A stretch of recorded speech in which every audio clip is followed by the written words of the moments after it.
politically, some call themselves Chinese. Some say, no way, I'm not Chinese, I'm Taiwanese. It's okay, whatever you want to tell yourself. Okay, so I put down Taiwanese Chinese for general term. I like this topic given by a friend of mine, say, planting new roots, right? They go overseas, they are planting new roots. They are not like you, who are students who are lucky enough to have home to go back to. So they have to establish a home in somewhere. And I did this research over the years with my former graduate student, Richard Shi, and he contributed a lot. So I keep his name I'm supposed to press here.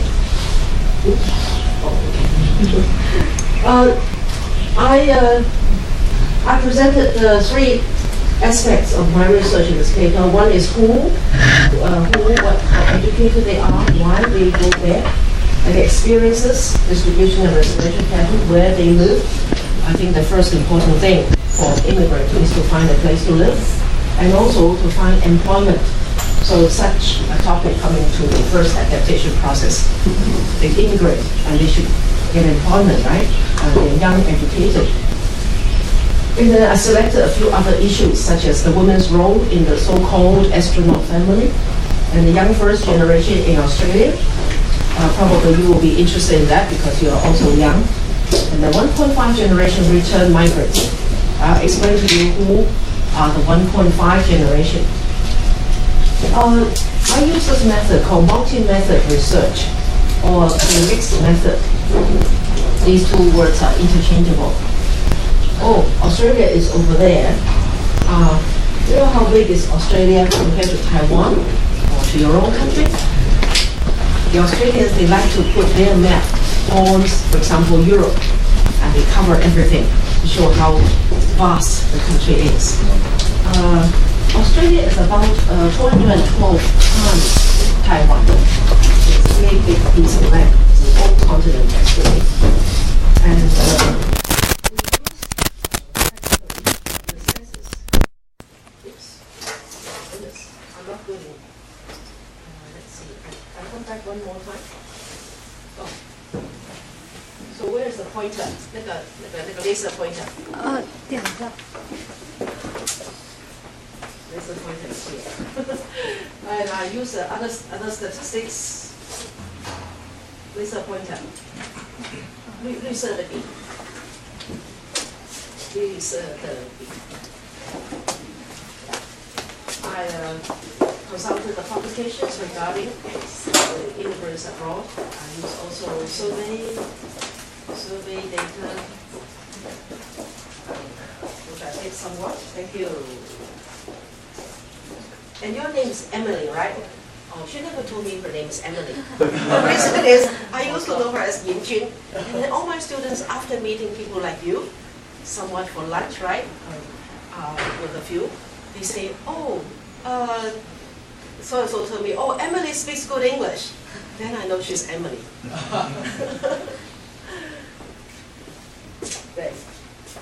Okay.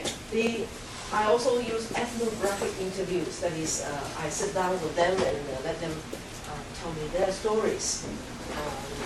I go along actually with a questionnaire which is prepared. And, the best is not to have the questionnaire which is close. That is, given the kind of questions they are going to answer, like this evaluation of the TA is a closed questionnaire. The open one will be lots of space for them to give the voices. So Australian census is taken every 5 years, 2001 and 2006, and the next one will be 2011, right? 2001, 2006, 2011, and it is purchased. It's a customized purchase. That is, you tell them what row and column you want. And it's quite expensive. No discount for professor. So far I have been able to buy a little at a time with my research project. And the Australia government has a big department dealing with immigration called the Department of Immigration and Multicultural and Indigenous Indigenous Affairs. So this name kept expanding and including multicultural Indigenous Affairs aspect. In the case of Australia, it's quite similar compared to Canada, but very different from the US. The US in general have an assimilation policy. The Silo Bowl, is it? If you're in the US, they want you to be like them. In Australia, they want you to keep your identity and be a part of them. So that is very multicultural. It's very different.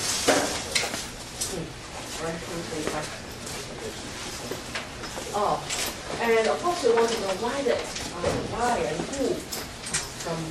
Hi, long time no see. Not because of you, because of me.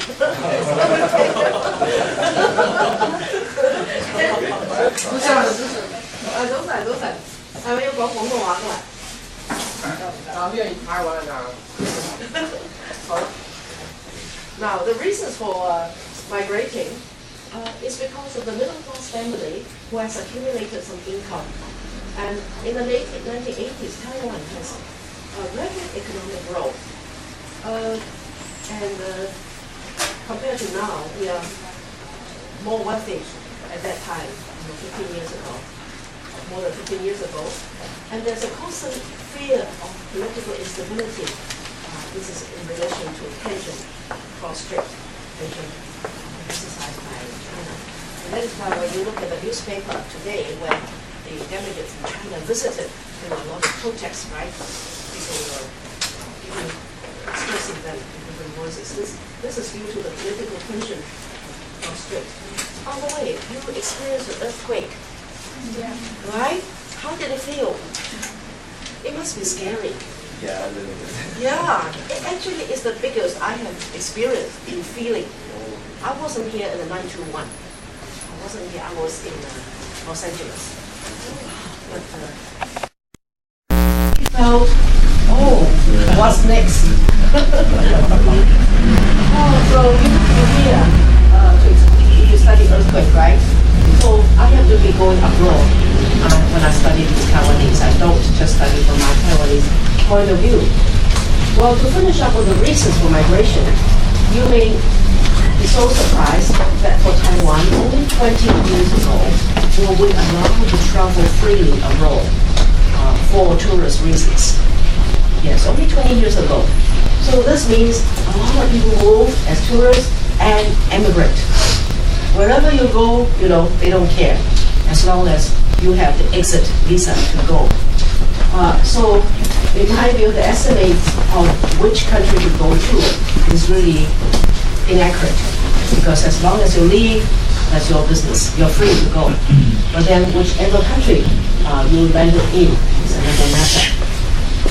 And the range of countries would be, the number one would be US, the second Canada, Australia, New Zealand, South Africa, Argentina, in that order, in terms of popularity. But today I'm not going to cover everything. I am going to cover just Australia and Canada. For those who came in, I am talking about Australia now. So the general reason for going abroad applies to whichever country you emigrate. And of course, businesses in migration programs. Even to this day, I saw a big advertisement saying, I guarantee you that you can get a citizenship in a short time. We still see that kind of ad. So these are the business migrants that you have to prepare so much money and fill in a lot of application form. And of course, these business agents charge a lot. 20万, 60万, it's a lot of money. Why do that? Unless you fill in the forms and go through the procedure yourself. And so one writer called it capital-linked migration. And a lot of people, actually this comes first. All the reasons that has been mentioned, children's education. The Asians would like to ensure that the middle class family is sustained over the generations, sending the children abroad for a Western education. And sometimes due to tough competition in their own country. And I know this is done in Asian countries, including Korea too, right? Children's education, the lifestyle. Because of Asian studies, Asian countries being so crowded, the air is cleaner and the lifestyle takes a lot in the going forward. And this security, not only the Taiwan in terms of transportation, but also because of the social instability to some extent that urges wealthy people. So what about the demographics? If you look at this age structure, male, usually male on this side, female on this side, you will see a slight imbalance. Have you seen that this part, referring to the age group of 50 to 54, 45 to 54, they are more female than male? And for this part, it seems to be more balanced. It is because of this part. Yeah, the mothers. Somehow, I find that in Australia, the sex ratio is consistently lower than 100. This means every 100 men, 78 women. And this was 82 in 2001. And in 2006, it's even lower. When I saw this figure, I tried to find out why, and that began my study of the astronaut mothers. Before this, Taiwanese are not very well. And my student, Richard, discovered that people have been changing houses a lot and live in big, beautiful homes. So those are the studies that we covered. Well, however, for introduction, we would like to look at, say, the median age. That is, people are younger than the Australian, even younger than the Hong Kong born and the mainland Chinese born. And 89% are between such and such years, compare among the Australian, 66% only, and among the overseas born. So, 89%, mainly due to the numbers, large number of mothers who accompany the children who study. And of course, I should also pay attention to the fathers, right? They return, and what do they do in Taiwan? Maybe I have experience why this more women, like more women, right? Yeah. And then, in my case, I'm already very confused. in my case, when I immigrated to the United States, my mother stayed with me, and my father flies back to China. Because my father has business and money making machine in mainland China, that's why he stayed. I should study you. I have to go down look for the mothers, and then I study the children. So you have a feeling of what the sex ratio is like, It's right? popular. The woman staying with the children and the father fly back to the home to keep making money and send money back to Australia. Yes, that's usually the case. It's harder to find work in the case of immigration. In your case, it's the U.S. Yes. Yes. And under what category did you migrate? The business category or the skill category? No, my father got a visa to be join my uncle family. But actually, they were just an excuse to move his family to the US. So the category will be family reunion. Oh yeah, it is. Yeah, right. And it takes a long time to wait because the U.S. is 10 years. 10 years. 10 years. Yeah. It's a real story, right? Now, my immigrant would take 6 months to 1 year. So these agents are working very hard and charging a lot of money. They don't have the family reunion because there were not so many predecessors moving before them. But you already have your uncle in the U.S. mainland? Yes. Oh, no. Right. So U.S. a lot of a family reunion and less likely to be business linked. business that you have to a big chunk of money to show them the account, and then they part of the procedure. Yes, the U.S. pay is $500,000 minimum. $500,000. In the case of Canada or Australia, I'm not. I can find out the number very easily. Okay. They're highly educated. And believe it or not, Taiwan born, they own diploma degrees or above, much more than Hong Kong and the mainland Chinese and Australian.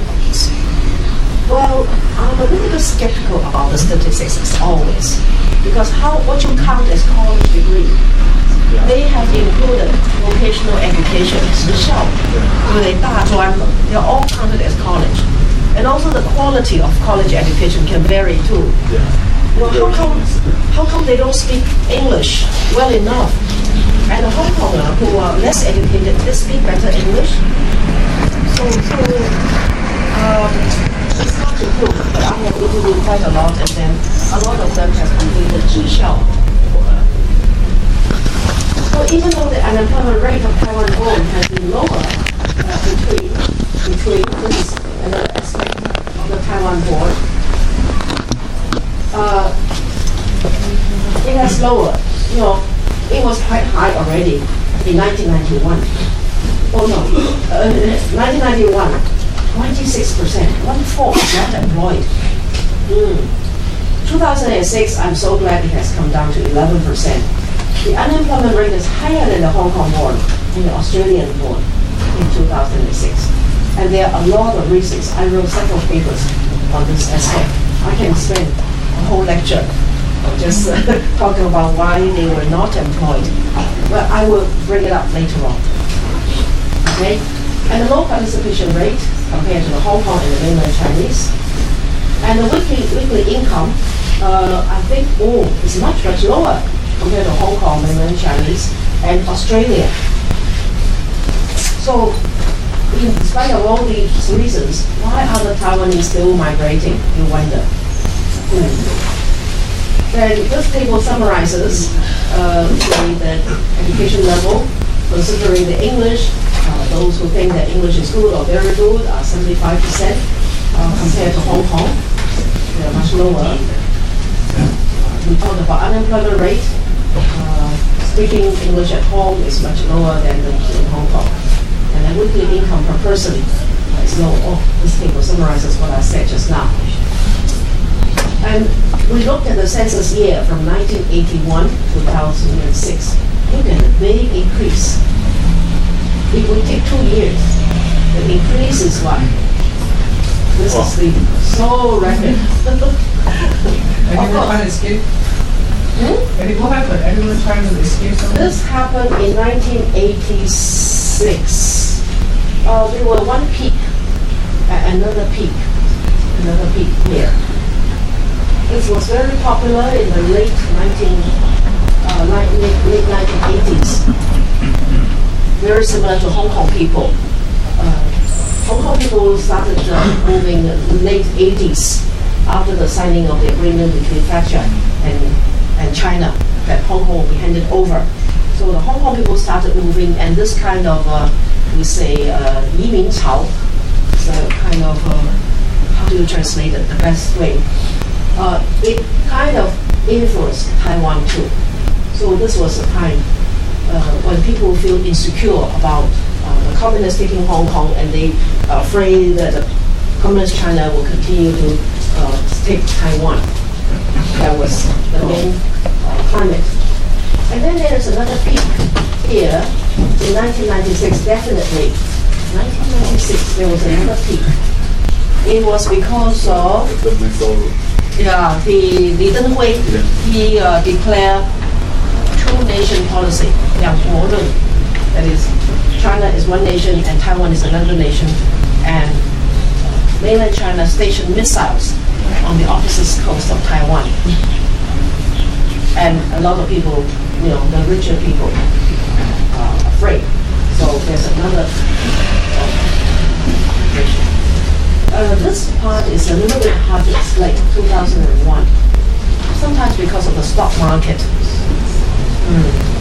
And when they immigrated at first, the rate of exchange in Australia is 1 to 16, which is very good. So they are also influenced by the rate of exchange. When 1 to 16, and now is 1 to 25. So if you buy a house with a rate exchange which is in favor of Taiwan dollars, then you make a lot of money afterwards. So people are subject to political happening and also economic fluctuations. I think these are the main reasons. The politics in Australia is rather stable. Nothing much happened there. They believe that there will be no war in Australia. Oh, not even earthquake. No earthquake recorded. And no typhoons. Right? They have sandstone. Sandstone? Oh yes, recently a sandstone in Sydney. Right. But I think the natural environment seems to be quite favorable. They don't care about Howard's policy. Only at one time there was a one-nation policy, Colin Hanson, which is very unfavorable towards immigrant and also Aborigine.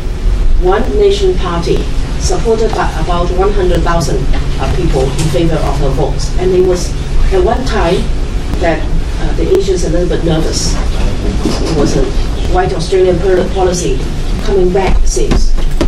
And you may have heard about white Australian policy, but that was a long time ago. So I would like to speak for the Australian government that white Australian policy is no longer the guiding principle.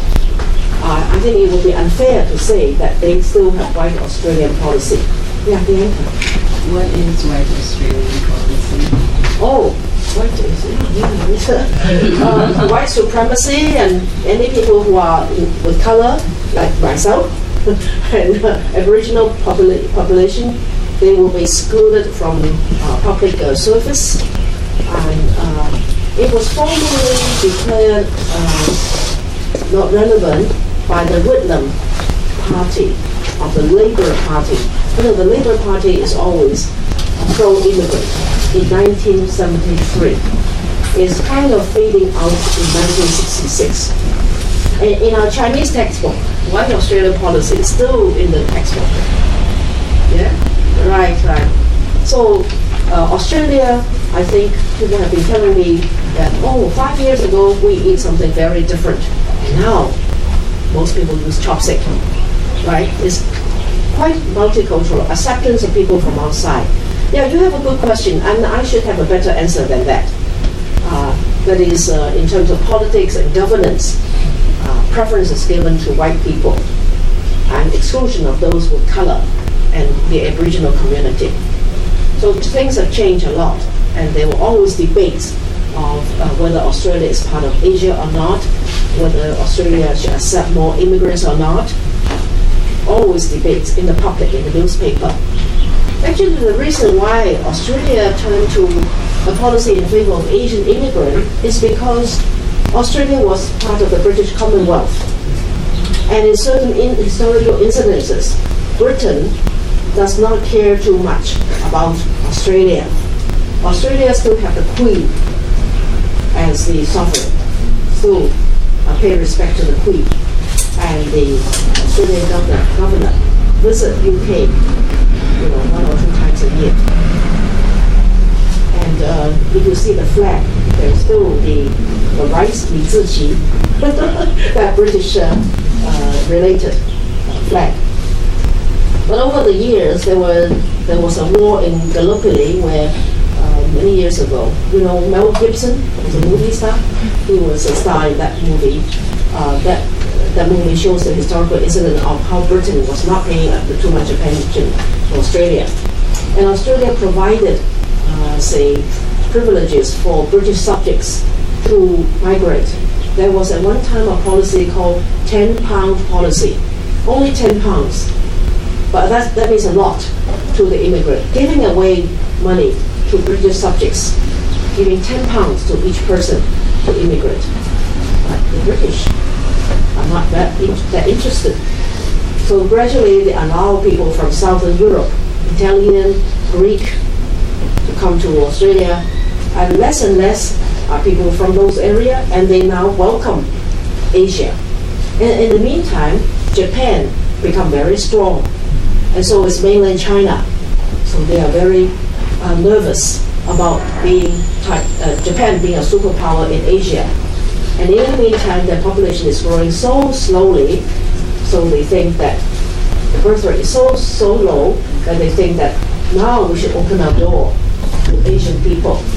And Asian people get richer in the meantime. The four dragons and the rise of the middle class in Korea, in Hong Kong, right? In Taiwan, another country is Singapore, right? The four dragons.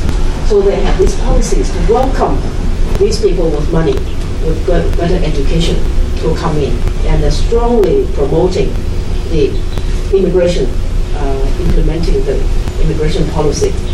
And of course, I think the important player are the migration agencies, who make a lot of money as agencies, bringing the population.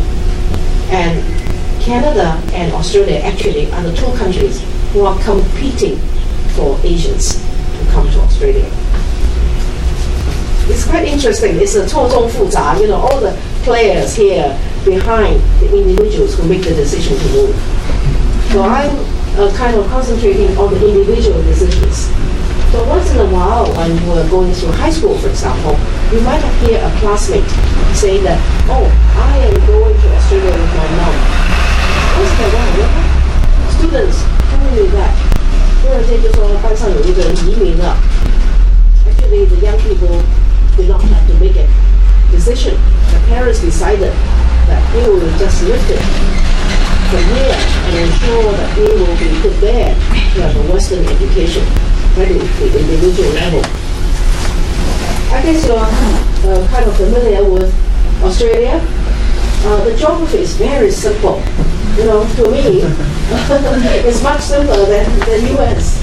I still cannot remember the location of some U.S. states, 51 states. It's too much to remember. And you could have covered the state in a very easy way. Of course, the flight from here to here would take a long, long time. So Queensland has the territory, the state of Queensland. And then the New South Wales, where you have the Sydney. This must be Sydney. And then Victoria, where you have Melbourne. And then South Australia and Northern Territory. And then West Australia is huge, where you have Perth as the major city. And don't forget Tasmania. Tasmania is beautiful. So I try to show the location of population, the distribution of population according to the states. The top three states populated by the Taiwan-born were Queensland, looking at the state as a whole, followed by New South Wales, and followed by Victoria. This was in 2006. And between the census, 1991 and 1996, Queensland rose from second to the foremost state, posing the largest concentration of Taiwan-born population. That is, it only came about from 1991 to 1996. You may wonder why, and I still wonder too. That is, theoretically, Sydney would be Sydney. Here, right? Would be much more welcome by middle-class immigrant, right? And if you look at, this is in the southern hemisphere, this would be north. It's like Kaohsiung and Pindong, right? For them, they call them the deep north. If you're from US, Texas will be called the deep south. That is relatively less developed from the north. So this part, the deep north in the southern hemisphere, will be relatively less developed than a state or New South Wales. However, more and more Taiwanese are going there. I don't know exactly why. Because for some years, most people concentrate on New South Wales.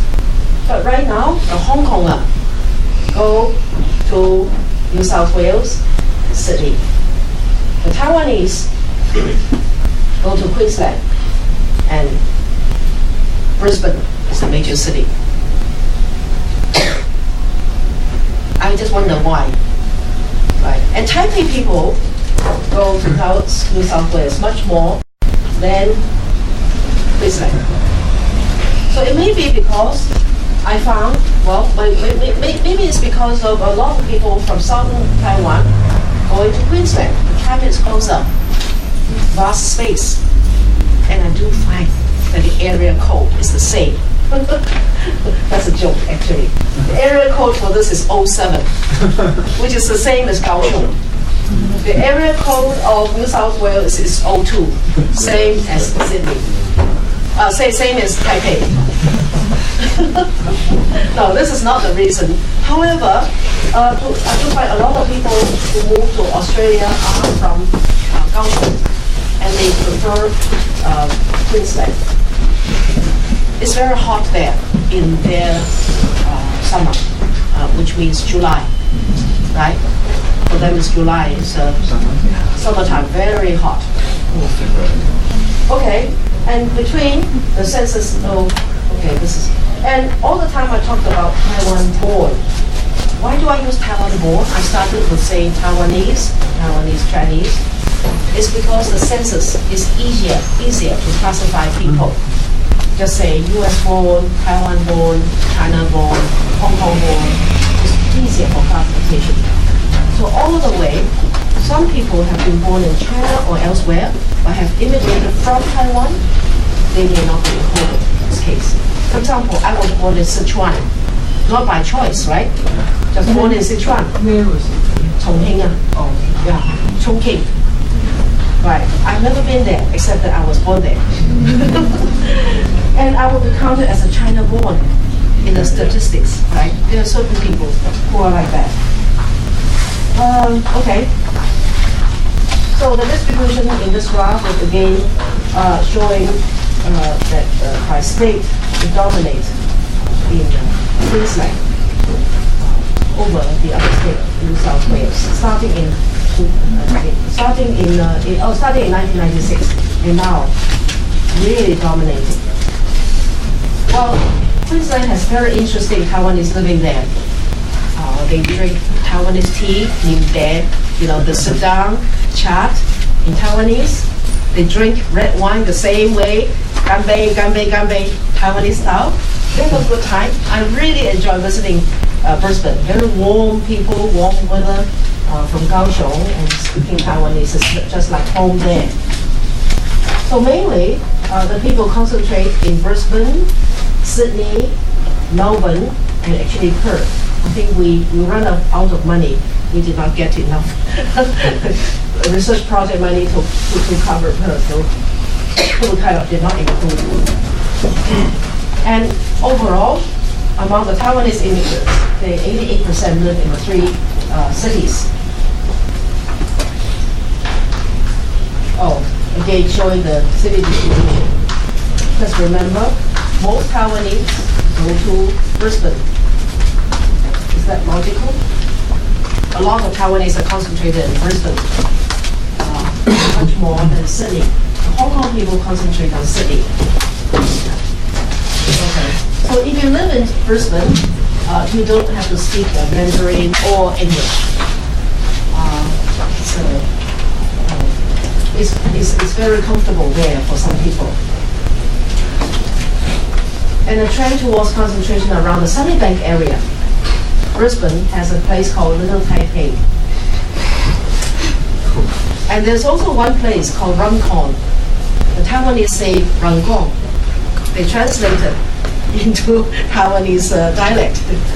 And then there's a place called Robertson Garden, Robertson. And they say Lobo Chun. So people are making their local area as if it's a place at home. Okay, in the city, they're more spread out in Sydney and Melbourne, whereas they're quite concentrated in the city of Brisbane. So I just picked out a few traits where they select houses. At first, they went there, they see this big house, which sounds so inexpensive. Oh my goodness, I can only buy a room in Taipei for what I pay for this big house. Of course, they bought it. They're very impulsive. It's very easy to be drawn to, to think about buying when you go there. You can't blame them for being so excited because the environment is beautiful, with lawn, with swimming pool, and big houses, modern appliances inside, well-designed, good neighbor, and most importantly, much cheaper than what you can get in Taipei, especially nowadays.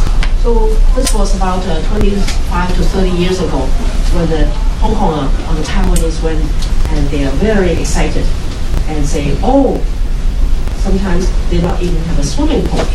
One, for example, one businessman got a boat, and he told me, he said, don't ever get a boat because when you use it, you have to clean it right away. You serve it, this is a big toy, but it's so much trouble taking care of the boat. And then for the swimming pool, you have to clean it. So the second time they buy the swimming pool, they say, no, swimming pool, no, thank you. So they spend some money to fill up the swimming pool or use the swimming pool as a storage. So this is the experience. Actually, I skipped a lot in between. This is kind of in a nutshell. And over the years, the number of Taiwan-born leaving has increased over the years. In 2003 to 4, it has exceeded the number of Taiwan-born immigrants.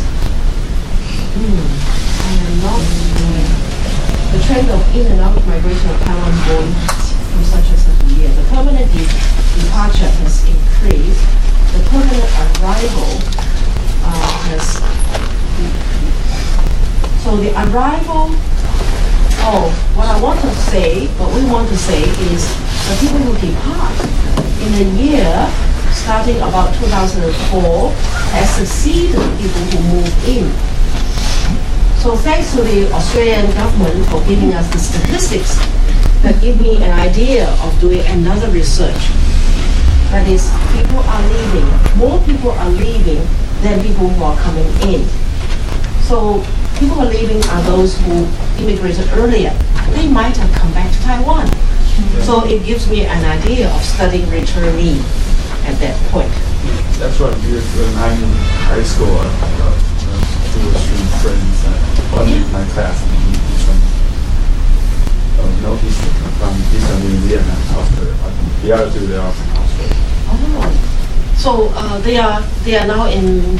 They have returned to do what? They come back to study in high school. I mean, from junior high to senior high, they were out, migrating out when they in 1996. Yeah. Then they said they went to Australia to study, elementary school and come back.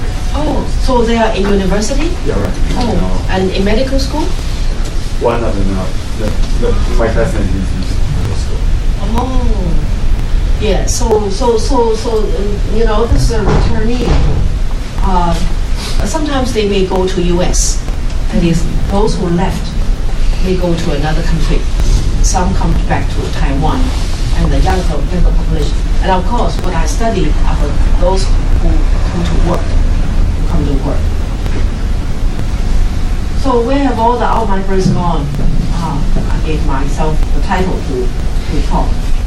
A comparison between the Taiwan-born who left Australia to those who left Australia and came back to Taiwan. We find this graph quite interesting, although they are pretty close. That is, the future residents in Taiwan compared to the permanent departure from Australia.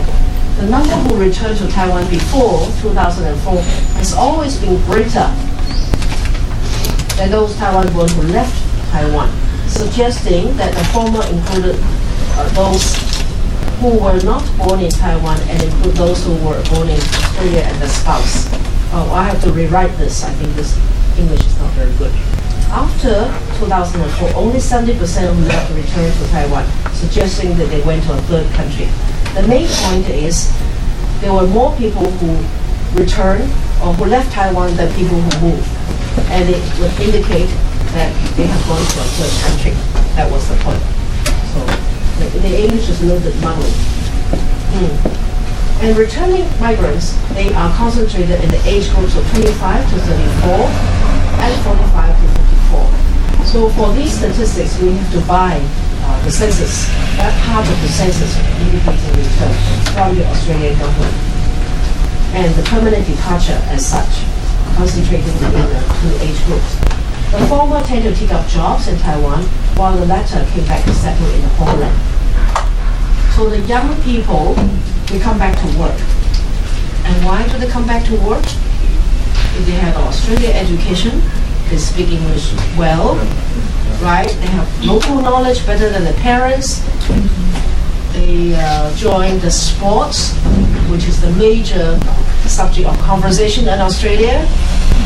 They know how to go to enjoy themselves in pubs, whereas the young people here don't, right? Different culture. Sports, pub, are the subjects that the young people are familiar with better than the parents. Why do they come back? I think I'll talk about this later on. What about the parents? They came back to settle in the homeland.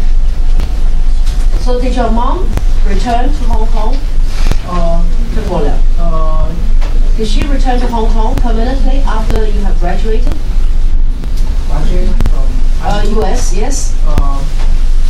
My mother moved back to mainland China with my daddy. I see. Oh, so she would belong to this group from the age of 45 to 54, Yes. when you have completed high school. Yeah. And you, yourself, probably belonging to this age group? Yeah, I stay in US. Okay. Now, those people who return to Taiwan are for different reasons.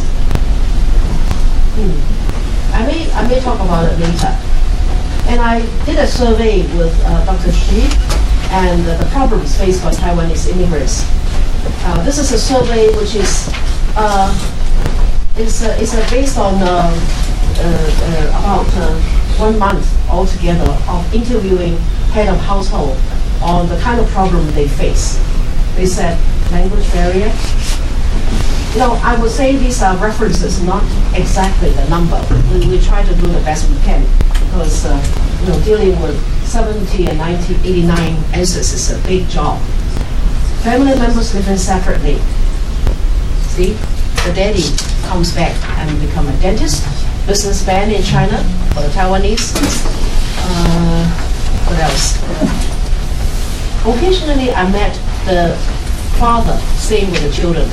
Yeah, a few I met in New Zealand, and the mother staying back here because the mother earns more money. Yes, that's true because my mom, when he stayed in US, he went to the Chinatown, New York, work for the Chinese American family as a maid. And they pay my mother $1,500 US a month. Oh, that's a lot. You're earning more than a graduate student. Right. So family living separately for a long time is really not very good. Right? Nobody wants to do that. But just due to circumstances. So you feel that your mom probably sacrificed for you somewhat? By accompanying you? Well, that's a personal question. Yeah. As long as I get money from her. Some children are not realizing how much the parents have given, the time, the attention, and those sacrifices by living apart for the children. Sometimes the children don't realize. It's good to realize that, I think. Well, employment is a difficulty, getting employment. Schooling for children can be difficult because the children did not start with native English. At the beginning, they have to arrange special classes. You heard of 补习班, French school in Taiwan? Yes, when the people go there, they still have to hire, say, English teacher, give them extra computer classes, 数学, mathematics. Those are 3 major classes arranged by the parents. I have seen them doing it, chauffeuring children to these 公文数学 and then rushing them here to computer class, back to home and all that. Schooling for children can be quite strenuous if the mother is taking care of the child by herself. Well, bringing up children, how about this? When the children go to a foreign country, they start mixing with the local school children. They have a different culture. You know, they invite friends over, and probably friends who are not Asian or Chinese. And they also go to the friends and sleep over. You know, sleep over means spending the night with friends.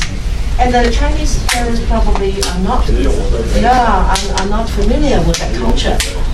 And bring up children, the parents do not speak English, and so depend on the children for businesses outside, even going to banks and all that. In the older days, now the banks now can speak even Taiwanese. And so bringing up children in a different culture is stressful for the parents. And the children also go through stress too, because at the beginning they may not have enough friends if they left the primary school, for example. And the parents always want them to go to Chinese schools in the weekend. You know, when nobody else is having these Chinese schools. So cram school, Monday to Friday, Chinese school on a Saturday. And the parents, Asian parents, always like to compare. Now, my child goes to Queensland. How about yours? Oh, my child goes to Queensland University of Technology. Oh, my child goes to Bonn University. So, you know, bringing up children can be stressful. Well, economics, because they find that at first depend on the income and savings. But gradually, when they cannot find work, they start to live on the savings, and it's getting difficult. Finding marriage partner can be one. That is, the parents will expect the children to find partners or spouse of the same race, and well, it's a lot to expect. And this is a difficult part. Certification of education. That is, if you are a doctor, for example, a doctor degree will not be recognized in Australia. Just simply not. You have to start anew. And I met 1 or 2 people who started anew, like acupuncture or local Chinese medicine, and then they make a living. And most of the clients are Asian. So being not related to the Commonwealth requirement, then they find the slow certification and accreditation process enable them not to be economically well off. Life adjustment, not knowing English is stressful in a new country. And obtaining citizenship can be, I do not know the details, but obtaining citizenship can be difficult. And other reasons, a lot of other reasons. So this slide, have to be looked into in more detail. And the unemployment rate, I was quite happy to see this coming down. Actually, I started doing research in this period when I discovered that the unemployment rate is quite high. And I read in the statistics, that is the statistical yearbook of the Australian government, that these people who are collecting low income or having high unemployment rate are likely to collect welfare. And I don't believe it. I don't believe the Chinese, especially from Taiwan, will easily go for 福利金. So I said I want to interview them and find out what's happening. And I also find that these people who has low income or low unemployment rate live in big, beautiful houses. So it's not relevant. So I want to look more and find, yes, they bought big houses due to such and such reasons, because it is affordable, because it is bigger compared to what they can get at home. And they are not able to find employment as well as other people because of such and such and such reasons. Because of the slow accreditation system, because of lack of proficiency in English, because of the lack of local knowledge, because the local union in Australia is very strong and it's hard to get to understand the work culture. For example, if you hire somebody and that person is not apt to do the work, you cannot fire the person. You may have to go to court to get rid of some people who are not capable. The union is very strong. So the local working culture and local knowledge, plus the small market. You know how big the population is? Only 19 million. Probably bigger now. We have 23 million. They 220 times of Taiwan. Only 19 or 20 million. You can, some of you have computer. You can look up the population right away. Yeah, 20 right now? That's in Taiwan. Yeah, the market is so small. If you start a business, if you organize a dumpling shop, you have to have it in the marketplace, right? You can't have a dumpling shop in Perth or in the desert. No one will come to get your business. Or if you manufacture rice wine, which are very good in a small market. Yeah. And plus, Australia has so many rules and regulations about environmental protection. So whatever you do, you have to be going through the process of long examination. For example, you have a roast duck shop, and the examiner, the health officer, come here several times a year to check to see if everything is of sanitation standard. So I heard Taiwanese telling me the stories of taking a long time to open a small snack shop. You know, not like in Taiwan. Things are more flexible and quick. And Hong Kong also very quick pace of life. But I heard of cases where they had to write papers, they had to wait. You know, they have to convince the official. Took 1 whole year to get a noodle shop started. So these people lose business in the first few years. Yeah, very hard. And not being able to speak English would be a great difficulty. Well, most Taiwanese immigrants, they go through this. Experience downward social mobility due to factors such as unaccredited overseas qualifications, a lack of English proficiency, local knowledge, and other institutional discriminatory factors too. They were, to some extent, discrimination, which is hard to describe, but it is discrimination right there. And we have spoken to me, and I also read some papers that, of course, they would hire the local people first, and Taiwanese come second. So very few people are in government, number one, and also get into companies owned by white people. They will have the self-employment and have the ethnic business. They have their own shop and hire other Taiwanese. So over time, when the number of Taiwanese increase, then more people get jobs that way. And sometimes the Taiwanese also hire Chinese mainland. There's a Chinese, the Taiwanese newspaper, which is still surviving there, 地理环报, independent daily. It's closed here, right? But there's a 地理环报, independent daily in Sydney. And they need Chinese typing. So they hire the mainland Chinese. They use single flat Chinese or Chinese single Chinese for these people? For full character, 正体字 full character. The mainland Chinese, they don't add the Chinese in the Chinese. I don't know what was the arrangement. I'm sure at that time, maybe only 10 years ago, maybe different from now. They can read Chinese, they can edit. So, yeah, that's good enough. Yeah. Right. So and then formally, the Taiwanese remain quite a good income in Taiwan, and they have management and business skills. They come from little and lower enterprises, 中小企业. After being through the economic boom, they made a lot of money from stock, from housing.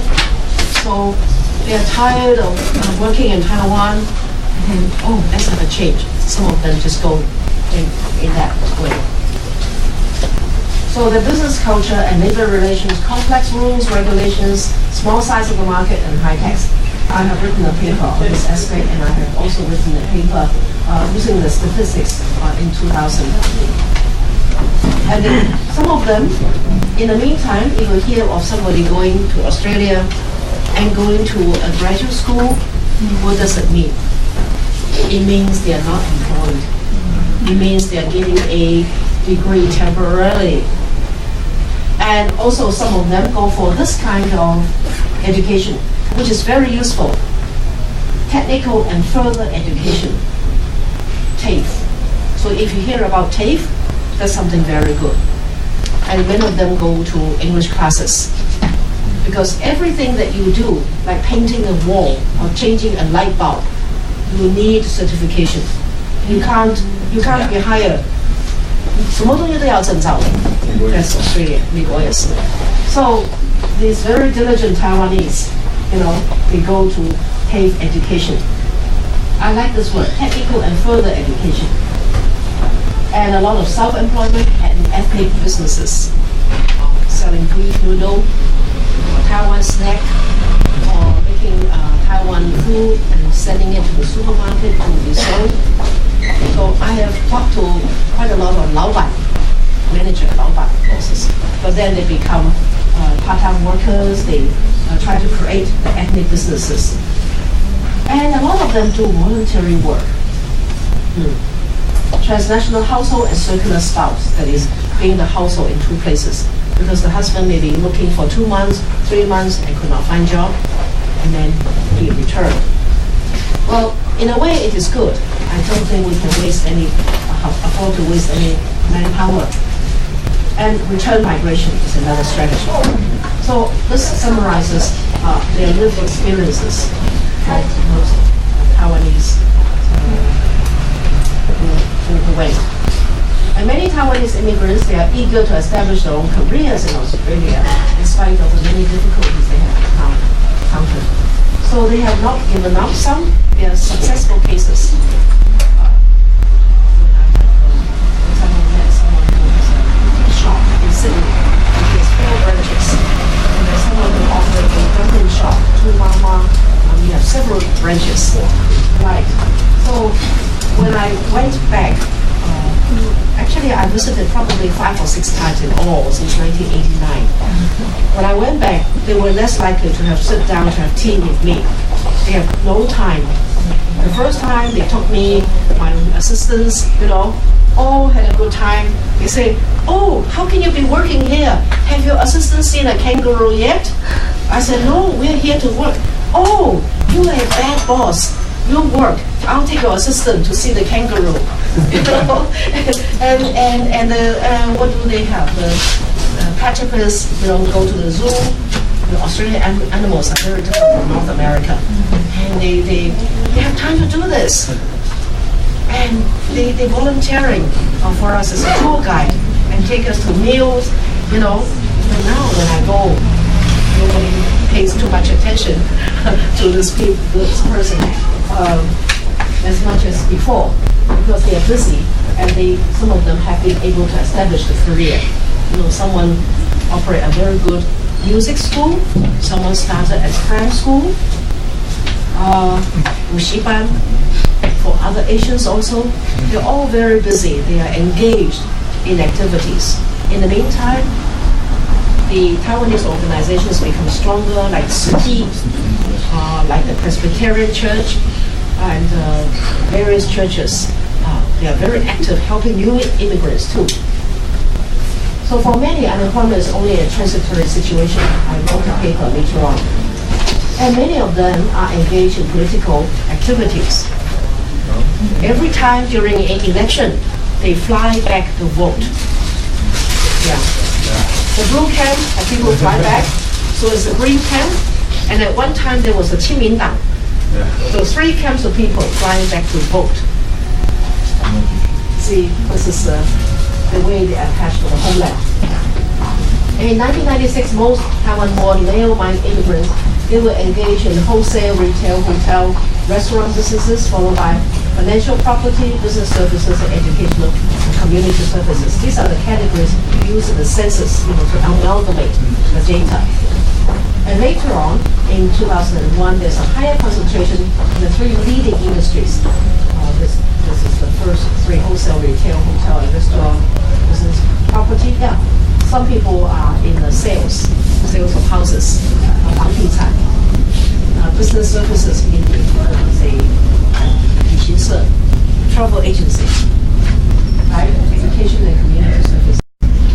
So in 2001, change. An overall decrease of industries. Actually, I'm not too infatuated with statistics because they give a general picture, suggest research directions, and I think the grouping is sometimes irrelevant in real life experiences. I come to another area, which is about the mothers of families. So she won a prize. She is originally from Taiwan. She operates a music school called Vivas. She introduced the 朱宗庆乐坛 and Lin Huaimin took over dance troupe because of Taiwanese playing the liaison role between Australia and Taiwan. This is Richard. I think he was giving a certificate or was this, can you recognize this uniform? 救国团. I don't know how to translate that word. 救国团. Yeah, 救國團. I have an English translation I have to look up. It's a semi-government organization, and they have very strong representative in Australia. And this was me visiting a lady in Perth. I lived in her house 2 times. Her husband goes to mainland China, Taiwan, and the Philippines. 3 countries. She has 3 sons. This was, I think, 5 years ago already. And she invited me to stay, and she directed me to people to interview. And on the last day before I leave, I bought her some tulips. And this was in Perth. And she organized weekend Chinese schools. She is originally the head of the nurse, a head nurse. And most people have to change profession. She's a very good organizer and make sure that reach certain people I interview. So you got to have local help. And the mother, I will call them split family because the household is in 2 parts. And the statistics are not revealing except by the high sex ratio that more women than men are living there. So I use ethnographic research method and being gender sensitive. And I interviewed, this was 20 women at that time. Actually, I interviewed more than that. And I gave them the name of Fanchi Mama, mother living alone. And they have a large diversity of experiences. They try to balance the needs of the husband and the children. And sometimes they suffer from a number of disadvantages on the new environment, like driving for the first time. Right, and living in a big house with just 2 children, and they can be quite lonesome at times. However, look at the other part. Participation in social organizations and volunteer work. They're very active. They're organized into women organizations, 婦女会, to join glee club, singing club. They are good Mandarin teachers, they're volunteers, teaching the local student. And of course, I call it empowerment. That is, being in groups, they continue to practice martial arts in somebody's yard. Look at the big yard, somebody's house. And they frequently enjoy the new autonomy and freedom from familiar responsibilities in Taiwan. So you have to talk to them and be trusted. And they tell you a lot of stories in case you're doing ethnographic research. And the women, we now come quickly to a young first generation study done by Yip and Shi in 2002. They find that males were much more inclined towards sciences and engineering related fields. I have never heard of any young man doing a political science subject all this time. Whereas the women were encouraged to choose fields in humanity and service, 社工, social work, for example, or humanity like music, art, you know. That's a social skill among the Taiwanese. And also, for this life occupation, we are also based on family duties, like directed by the parents, and they have more limited occupational choice. So as a whole, the parents decided what the children would select. And there's a distinct difference between male and female educators for social relations. Sorry. Differences were minute, and it's not so much difference between male and female. This is quoted from a study done by Yip and Shi. And look at this. The male preference for Taiwanese women were Asian women, whereas women interviewees exhibited more flexibility and acceptance to the notion of a foreign or Australian spouse. So it's okay for young women to marry Australian or marry a Hong Konger, marry I've seen someone marrying a Filipino.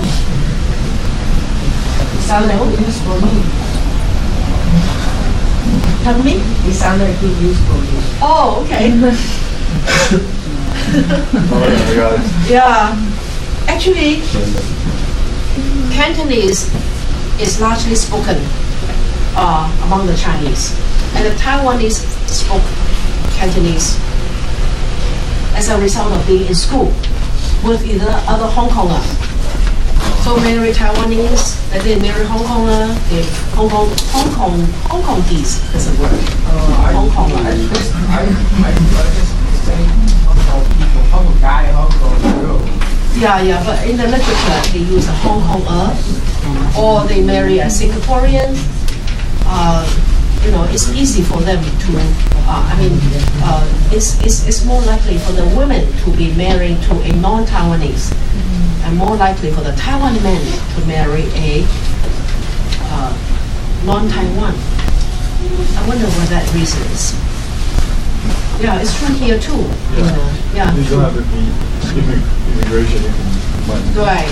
When you immigrate, you tend to. So this is an interesting finding on the young first generation. And what about the return migrants? We already mentioned the process of migration. They also have to adapt, finish education, work in Australia, or return. And if they don't, they stay and adjust in Australia. Australian society on one hand, and Taiwanese society, which you all know so well by now. And when they return, they look for better career opportunities, reunion with their families in Taiwan, search for potential spouses, and affection for Taiwan. So this is the finding of myself and Liu on the study of returning. Because at the beginning, I said I will tell you more about why they return.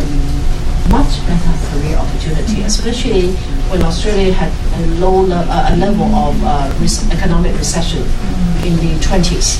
So people come back.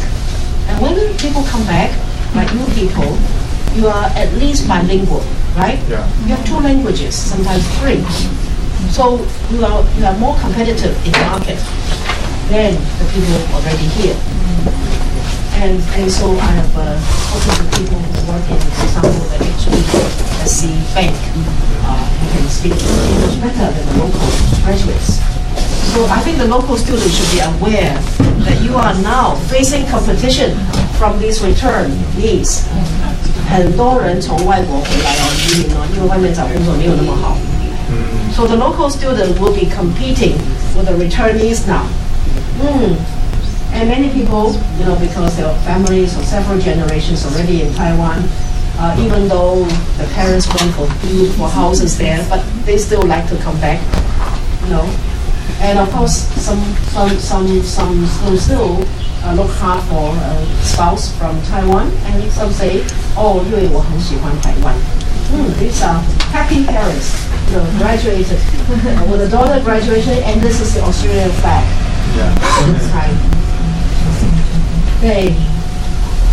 And some children tend to follow the parents' values and how they perceive Australia, and therefore show low level of assimilation and will not share the Taiwanese identity. Okay, this study was done by Taiwanese I think in the 80s. She did this for her master's thesis. Actually, she married a mainland Chinese. Yeah, because when you're overseas, you have less choice, or you have more opportunity to meet others probably, because you are also an other, right? And this person say Lee, she did the study, and she said, I think in her study she quoted someone who said, I think I'm less likely to marry a non-Chinese because the culture and languages are different. I need a more Chinese. Oh, sorry. I left out a word here. Chinese is my mother tongue, and I believe it will be useful in the future. I need to learn more Chinese, that's what she said. This was a very early study in 1992. She did her master's degree. Okay, I don't want to skip this. In Australia, they find it hard to adjust to. These young people, fish and chip. Oh, give me a break.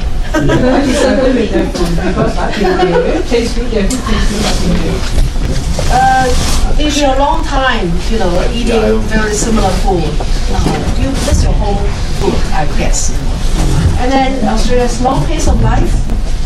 Okay, what you can do in one day in Taiwan, you probably need a whole week to do it. How many?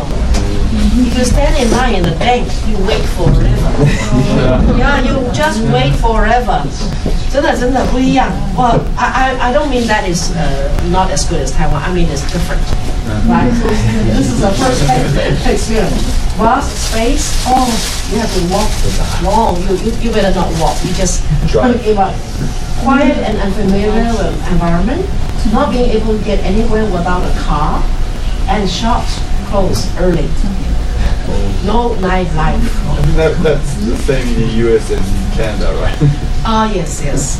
So for some of you, I guess you would feel the opposite.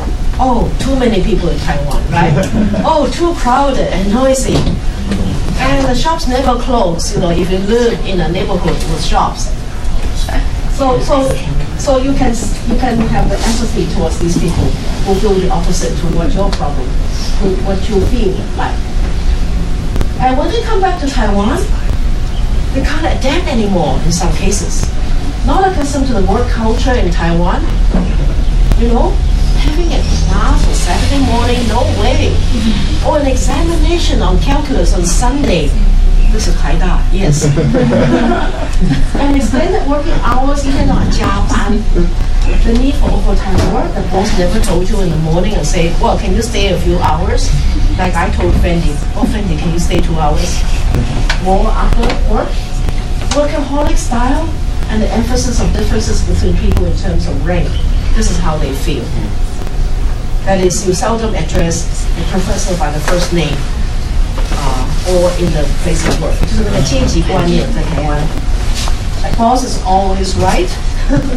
And guanxi is greatly valued in Taiwan. The young people are not accustomed to not being able to speak Mandarin. Connection. Yeah, guanxi. You know what guanxi means?